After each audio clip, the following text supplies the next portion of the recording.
Dear students, greetings to all. In this module, we'll be continuing with our ongoing chapter 7 of Biology, Structural Organization in Animals. In this, we will be discussing about the connective tissue. This is the second module related to connective tissue. Now, when we talk about connective tissue, O. Hartwig called them mesenchyme because they originated from embryonic mesoderm. Only connective tissue, it constitutes near about 30% of our body weight. Connective tissue basically is divided as the loose connective tissue, which comprises of areolar and adipose, which we had discussed in the earlier module. In today's module, we'll be talking about the dense connective tissue. Now, the dense connective tissue is further divided into dense regular connective tissue and dense irregular connective tissue. Now, talking about the dense regular connective tissue, in dense regular connective tissue, the collagen fibers, they are arranged parallel to each other in a row in a definite pattern. Whereas, talking about the irregular dense connective tissue, the collagen fibers, they are arranged irregularly. There is no fixed pattern of arrangement of the collagen fibers. The connective tissue basically comprises of the matrix, the cells, and the fibers. Fibroblasts are the cells which produce the fibers. Dense connective tissue includes tendons and ligaments. The tendons help to connect muscle to bones, whereas ligament is the attachment between bone to bone. Now, these tendons, when we talk about, there is the connectivity between the muscle to the bones. There are 206 bones present in our body. So throughout the body, we'll find the tendons are present. Whereas when we talk about the ligament, they're basically present in the joints, in the shoulder region, in the knee, in the elbow, where a connectivity needs to be established. Now, if the ligament, they undergo rupturing, so then in that case, the rupture can be repaired by either, if it's a slight one, then in that case we can use fermentation, ice fermentation, so as to repair the damage induced. In case of severe damage, we need to consult a doctor. Talking about the dense irregular connective tissue, it consists of irregular pattern of fibers, generally the collagen. They are present in the skin. So we can see that here the fibroblasts and the collagen fibers, they are irregularly arranged. Specialized connective tissue. Specialized connective tissue includes the skeletal tissue, which comprises of the bones and the cartilage. The outermost covering of the cartilage, that is called as perichondrium.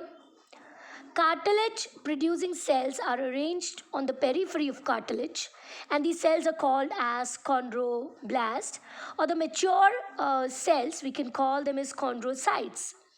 These are active and they divide so as to form the chondrocytes, the chondroblast. They are found in vacuole-like space in the matrix, which is called as lacuna. In the lacuna, one or four chondrocytes are present. Chondroclasts are cartilage-destroying cells. The matrix of cartilage is called chondrin, which is composed of basically chondroitin 6 sulfate and mucopolysaccharide.